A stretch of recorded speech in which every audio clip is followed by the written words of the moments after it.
Hello friends, આજે આપણે બનાવીશું ગરમમાં ગરમ દાળોની સાથે ખાવાની મજા આવે એવી બાટી બનાવીશું. તો બાટી બનાવવા માટે સૌથી પહેલા બાટીનો લોટ બાંધીને રેડી કરી લઈશું. તો અહીંયા આપણે લોટ લીધેલો છે, રોટલીનો ચાળીને લોટ લીધેલો છે. તો 4 કપ લોટથી બાટીનો લોટ બાંધીશું આપણે.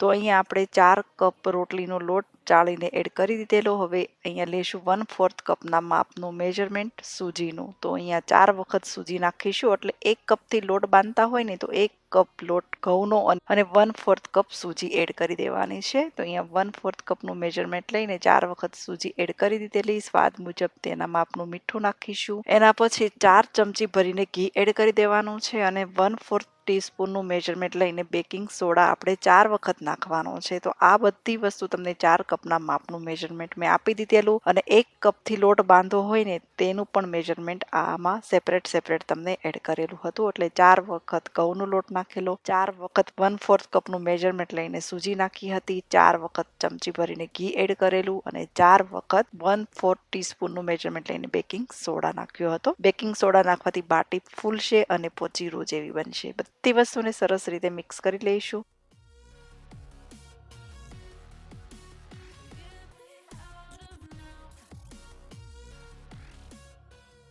મિક્સ કર્યા પછી હવે આપણે 1 કપનું મેજરમેન્ટ લીધેલું છે પાણીનું. તો 4 કપ લોટ અને આપણે જે સૂજી એડ કરેલી તો અહીંયા આપણે આખો કપ પાણીનો અત્યારે એડ કરી દીધેલો છે અને બીજું મેજરમેન્ટ લીધેલું છે 1 કપનું જ, પણ તે અડધું ભરેલું છે પાણીનું. તો અરાઉન્ડ 1.5 કપ જેટલું પાણી આપણને યુઝ થશે. તો લોટ છે ને એકદમ કઠણ, એટલે ભાખરીનો બાંધતા હોય ને એવો બાંધવાનો. રોટલીનો બાંધીએ એવો આપણે નથી બાંધવાનો, એકદમ કઠણ રાખવાનો, જેનાથી તમારી બાટી મસ્ત એવી બનશે. મતલબ અંદરથી કાચી પણ નહીં રહે અને સરસ રીતે શેકાશે.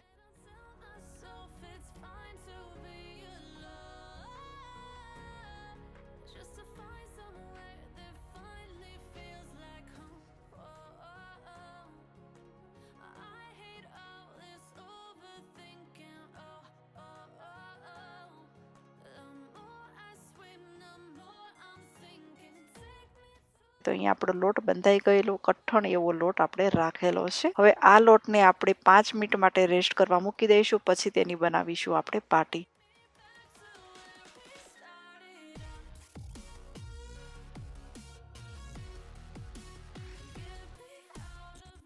તો 5 મિનિટ જેટલો ટાઈમ થઈ ગયો હતો. હવે તેમાંથી બાટી બનાવી લઈશું. તો બાટીને બનાવવા માટે તમે તમારા હિસાબથી દઈ શકો. આવી રીતના પહેલા થેપી લેવાનું, ગોળ સાઈઝ આપી દેવાની.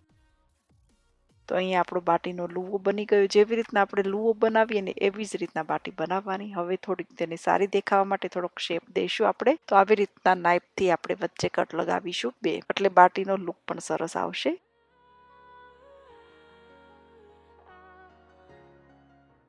તો આવી રીતના પૂરી જેવું થોડુંક થેપી લેવાનું અને ચારેક કોર હલકા હાથે દબાવી દેવાનું. અંદર જગ્યા રહેશે ને એટલે બાટી તમારી કાચી નહીં રહે.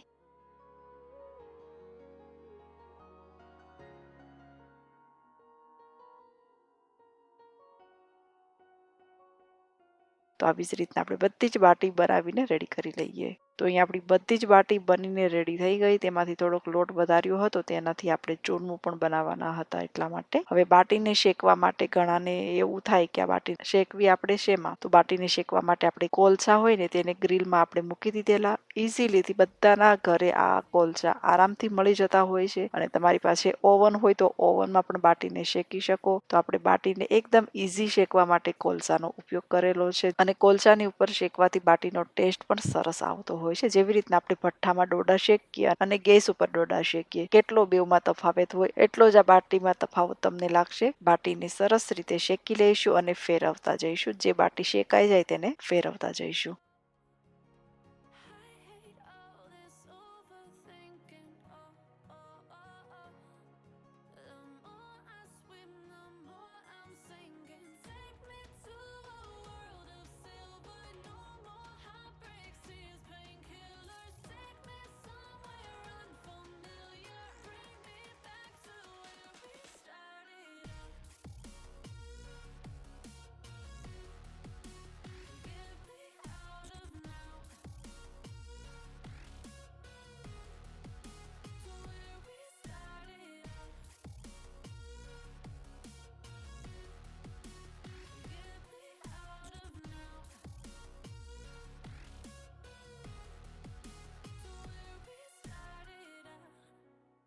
તો અહીંયા આપણી બાટી પણ શેકાઈ રહી છે. હવે આપણે આમાં મરચાં પણ શેકી લઈશું. જે ભઠ્ઠો છે તો તેમાં ભઠ્ઠામાં મસ્ત એવા મરચાં પણ શેકાઈ જશે. તો અહીંયા બાટી શેકાઈ જાય પછી થોડીક ઘીમાં ડીપ કરી લેવાની, જેનાથી બાટી આપણી એકદમ પોચી રહેશે. તો અહીંયા બાટી શેકાઈ રહી છે, ઘીમાં ડીપ પણ કરી રહ્યા છીએ.